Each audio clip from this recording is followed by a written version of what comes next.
السلام عليكم ورحمة الله وبركاته. معادنا مع الجزء الثاني من درس العلاقات بين الحروف، ودي كده خريطة على السريع اللي خدناه في الجزء الأول. اتكلمنا إن العلاقات ما بين الحروف 4 أنواع، إما متماثلان يعني بالظبط الأم واحدة والعيلين طالعين زي بعض بالظبط، زي مثلا ألف وألف، ب باء وباء، تاء وتاء، وهكذا.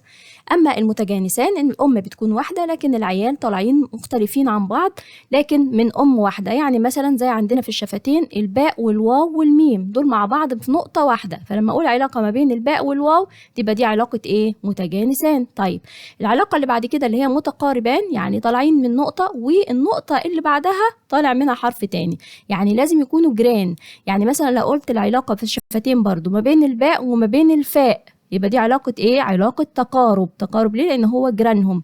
برضو هنا في اقصى الحلق ووسط الحلق لما اقول علاقة ما بين الهمزة وما بين العين او الغين او الحاء، فدي برضو علاقة ايه؟ تقارب. ليه؟ لانها على طول جنبها.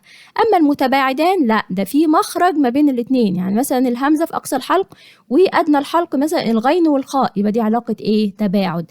يبقى لو في مخرج في النص ما بين الحرفين يبقى بقول عليهم تباعد، لكن لو هم على طول المخرج والمخرج اللي جنبه يعني جيران بقول عليهم تقارب.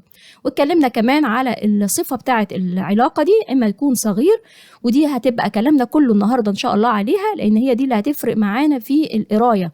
انا كل اللي يعني بدرس الدرس ده ليه؟ عشان اشوف القرايه ايه اللي هعمل فيه ادغام، ايه اللي هعمل فيه اخفاء، ايه اللي هعمل فيه اقلاب، وده ما بيكونش غير في الصغير. لكن الكبير والمطلق بيكون ايه؟ اظهار، فانا بنطق الحرف ده لوحده وده لوحده، مفيش اي مشكله ومش عايزه ادوش نفسي بيها. لكن كل اللي اعرفه ان الصغير الحرف الاولاني ساكن والتاني متحرك، الكبير حرفين متحركين، والمطلق الحرف الاولاني متحرك والتاني ساكن. طيب قلنا هندرس ايه؟ الصغير، سواء في المتماثلان او المتجانسان او المتقاربان او المتباعدان. يلا نبدأ. اول حاجة المتماثلان الصغير، الحكم بتاعهم ادغام متماثلان صغير كامل. تمام، الادغام هنا كامل. كامل يعني ايه؟ يعني الحرف كله الساكن هيتحول للحرف اللي بعده ويبقى الحرف اللي بعده عليه شدة. تعالوا نشوف الامثلة اهي. كانت تأتيهم، مش هقول كانت لوحدها وتأتيهم لوحدها، لا، التاء هقولها مرة واحدة بس. التاء الأولانية ساكنة اهي زي ما انتم شايفين، والتاء التانية اللي عليها شدة. ليه عليها شدة؟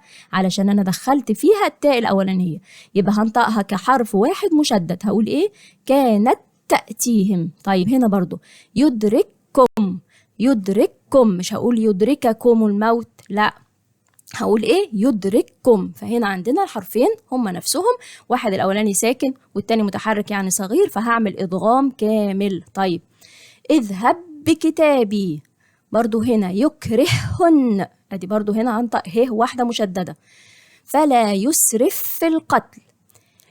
وجعل لكم من الفلك، وجعل لكم من الفلك، ودي شاكرين في الدرس بتاع النون الميم الساكنه بيبقى ايه؟ ادغام مثلين صغير اللي هو الادغام الكامل. تمام كده؟ شفتوا هنا العلاقات ما بين الحروف احنا بننفذها ولكن احنا مش عارفين انها تحت المسمى ده. طيب ايه الاستثناءات بقى في اللي ما تعملش العلاقه دي او ان انا ما اقدرش اعمل عمليه الادغام؟ الاستثناءات بتاعتي اول حاجه معايا السكت، زي ما هنا مثلا ما أغنى عني مالية، هلك عني سلطانية. هنا في سكت، سكت يعني أسكت حاجة بسيطة قوي وأكمل قراية. السكت ده منع لي اللي هو الإدغام ما بين الهاء بتاعت مالية وما بين الهاء التانية اللي هي هلك. يبقى هنا السكت بيمنع الإدغام، ودي ليها قراءتين، ممكن أقول ما أغنى عني مالية خلاص ودي نهاية آية وبعد كده أكمل، أو إن أنا أنفذ السكت إن أنا أعمل إيه؟ أسكت حتة بسيطة وأكمل زي ما أنا قريتها كده، ما أغنى عني مالية، هلك عني سلطانية. فاهمين؟ حاجة بسيطة كده وبعد كده نكمل، ده اسمه السكت يمنع الإدغام. طيب الحاجة التانية لو كان الساكن الأول حرف مد، قالوا وهم، فاكرين لما قلنا حرف المد ديت زي الشريك ما يحب، زي الفريق ما يحب الشريك بالظبط كده، هو ده لا يعمل علاقة مع اللي قبله حرف المد ولا يعمل علاقة مع اللي بعده، فهنا هيمنع العلاقة اللي ما بين اللام. هنا ما هتمنع العلاقة ما بين الواو المادية لو كان الساكن الأول حرف مد، كده ما فيش علاقة ما بينه وما بين الواو التانية، أدي واو ودي واو، ولكن في ان هو ان الواو الاولانيه حرف مد فده يمنع العلاقه. ده كده بالنسبه للمتماثلان الصغير. طيب تاني نوع المتجانسان الصغير، وده ليه 3 احكام، يا اما ادغام كامل يا إما إدغام ناقص يا إما إخفاء شفوي. تمام كده؟ غير كده بيبقى إظهار، يعني لو مفيش حالة من الحالات دي يبقى إظهار. طيب أول حاجة معايا الإدغام الكامل، عندي 6 حالات للإدغام الكامل. التاء في الطاء، تعالوا نشوف كده نشوفهم. التاء والطاء، شايفين هنا في طرف اللسان دول مع بعض في قوس واحد، التاء والطاء والدال، يبقى ده ايه؟ من نقطة واحدة طالعين، يعني أمهم واحدة ولكن العيال مختلفة، فده اسمه تجانس. تجانس صغير. ليه صغير؟ لأن أنا عندي الحرف الأولاني ساكن والتاني متحرك، فهنا عندي فآمنت طائفة، آمنت طائفة، مش هقول آمنت طائفة، لا، ايه ده؟ هنا التاء هتحذف تماما، حصل لها ايه؟ اتحولت الى طاء ودخلت في الطاء اللي جنبها، بقت طاء مشددة، هنطقها طاء مشددة، مش هقول التاء خالص. تمام كده؟ هقول ايه؟ فآمنت طائفة. وهنا برضو كثرت طائفة. طيب ده الطاء، التاء في الطاء. التاء في الدال، فلما أثقلت دعوا، فلما أثقلت دعوا، يبقى هنا هخش من اللام على الدال المشددة، أثقل، فهي فلما أثقلت دعوا، اللام على الدال على طول. طيب أجيبت دعوتكما، أجيب دعوتكما، أجيبت دعوتكما. تمام كده؟ ما بنطقش خالص التاء. اللي بعده العكس بقى، الدال في التاء اهي، كتا كتا، هخش من الكاف المكسورة على التاء المشددة. هنا برضو عابدتم، عابدتم، برضو الباء المفتوحة على التاء، مش هنطق خالص الدال، يبقى هنا إدغام كامل. ايه تاني؟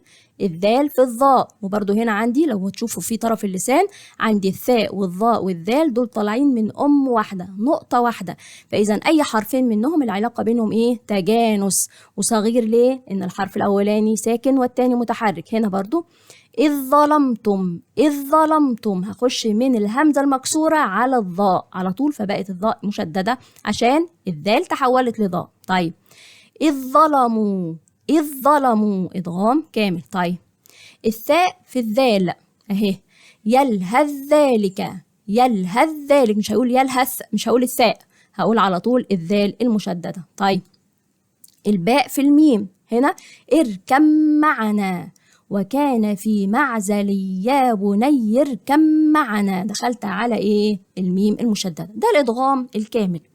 النوع الثاني الإدغام الناقص، زي ايه؟ الطاء في التاء، انا عندي هنا حرف الطاء والتاء زي ما انتم شايفينهم ان هم موجودين في ام واحدة، يعني من نقطة واحدة طالعين، فإذا علاقة تجانس. ولكن حرف الطاء فيه صفات أقوى من التاء، اللي هو صفة الإطباق، صفة الاستعلاء، القلقلة. طيب أنا دلوقتي ما أقدرش أستغنى عن كل الصفات دي، صعب إن أنا أروح محولة الطاء لتاء وخلاص وألغي تماما الطاء. قال لك لا، هنحول الطاء لتاء ولكن هتبقى صفة الاستعلاء. يعني هنا أكني هقول الطاء، يعني هستعلي بالطاء ولكن مش هقلقلها، وبعد كده هروح رايحة على التاء. يعني إيه؟ هقول بسطت، بسطت، يبقى أكني هقول طاء لكن هي الطاء تحولت لتاء ولكن تبقى فيها صفة الاستعلاء. يبقى هنا هبدأ أكني هقول طاء بدون قلقلة وبعد كده أخش على التاء، بسطت، بسطت، مش هقول القلقلة بتاعت الطاء. طيب آخر حاجة معايا وهي الإخفاء الشفوي اللي هو حرف الميم في الباء. الإخفاء الشفوي هقول إيه؟ ترميهم بحجارة. يعني إيه؟ يعني حرف الميم مش هعمل أقفل المخرج وأقول ترميهم، مش هقفله، مش هقفل حرف الميم، ولكن هعمل نفسي هقول الميم ولكن هسيب فتحة، هقول إيه؟ ترميهم بحجارة، أكني هقول الميم ولكن مش هقفل المخرج. فاهمين؟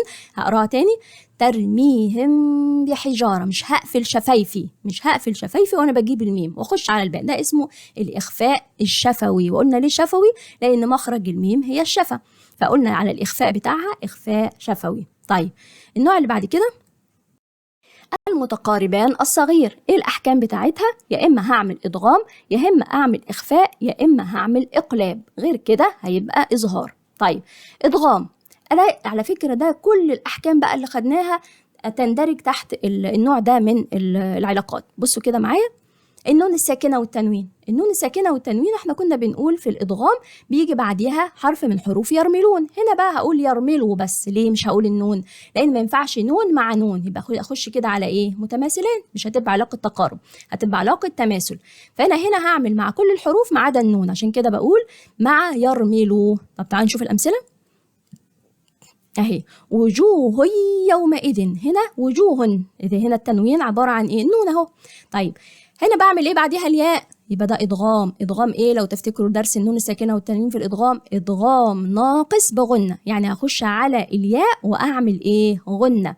يقول ايه؟ وجوه يومئذ. تمام. طيب تنزيل من رب، هنا اهو تنزيل عباره عن ايه؟ النون وبعديها الميم المشدده، ده ادغام كامل بغنه. نرجع لدرس النون الساكنه والتنوين لو احنا مش فاكرينه. طيب ده اول حاجه، يبقى كده النون الساكنه والتنوين في حاله الادغام. طيب ايه تاني كمان معايا؟ اللام الشمسيه مع كل حروفها ما عدا اللام. ليه ما ينفعش لام مع لام؟ هتخش تماثل، مش هتبقى في درس التقارب. طيب زي ايه اللام الشمسيه؟ بالطاغية، هخش على الطاء المشددة، واللام هنا ايه؟ لام شمسية مدغمة، برضه ده في درس اللامات السواكن في آل التعريف. يبقى هنا لام شمسية مدغمة. الصور، السماء، الشمس، بعمل ايه؟ الحرف اللي بعده بجيب الشدة بتاعته. ليه؟ لأن اللام تحولت ليه؟ يعني اللام تحولت لطه، اللام تحولت لصاد، اللام تحولت لسين. طيب النهار، يبقى ده كده درس النون الساكنه والتنوين، وادي درس ايه؟ اللام الشمسيه. طيب ايه تاني معايا في اللامات السواكن؟ اللام الساكنه مع الراء. في عندنا في لام الحرف وفي لام الايه؟ الفعل. وقل رب، وقل رب زدني علما، بل رفعه، هخش على ايه؟ من القاف المضمومه على الراء، من الباء المفتوحة على الراء. تمام كده؟ ده برضو في درس اللامات السواكن. بقول لكم هو واخد دروس كتير احنا بننفذها وبنقرأها لكن مش عارفين انها تحت الدرس ده.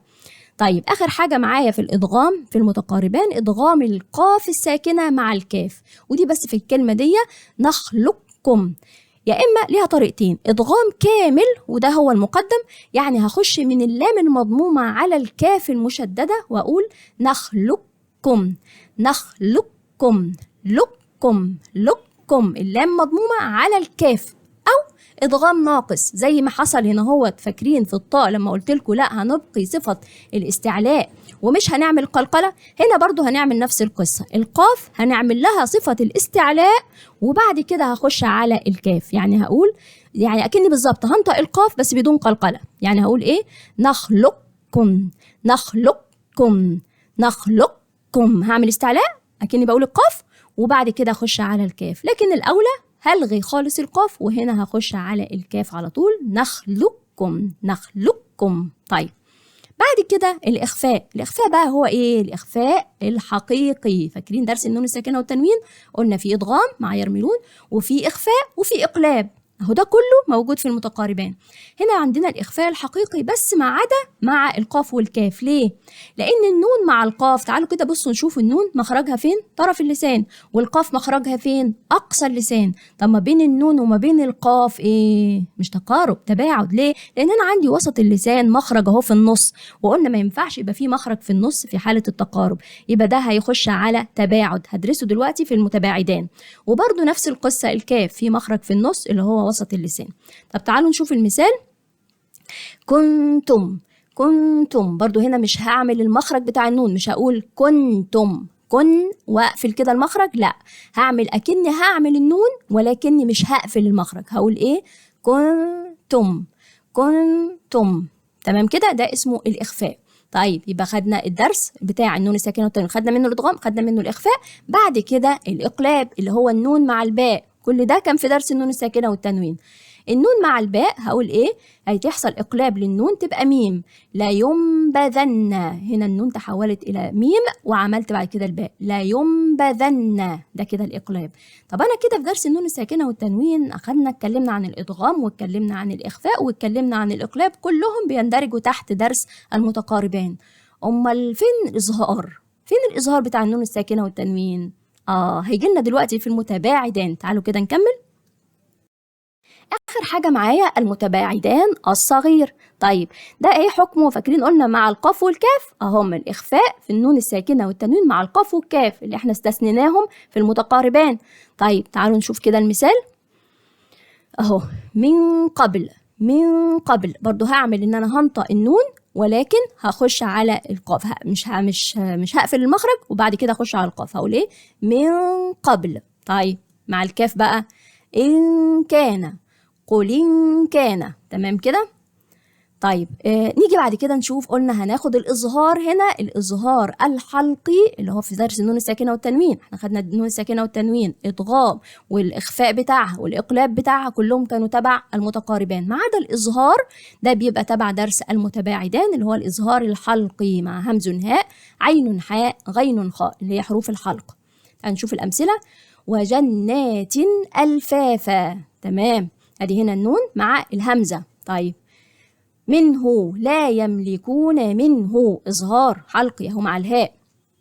طيب وجوه يومئذ خاشعة. تمام، ادي هنا يومئذ خاشعة مع الخاء. طيب تصلى نارا حامية، نارا حامية مع الحاء. طيب وليال عشر مع العين.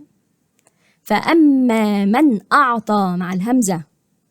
وما يغني عنه مع الهاء. تمام كده؟ ده الإظهار الحلقي. كده خدنا ايه؟ الأربع أنواع. ركزنا بس على الصغير اللي هو بيبقى فيه الأحكام، ويعرفنا إن احنا كنا بننفذ أصلا الأحكام ولكن ما كناش عارفين إنها تندرج تحت الدرس ده.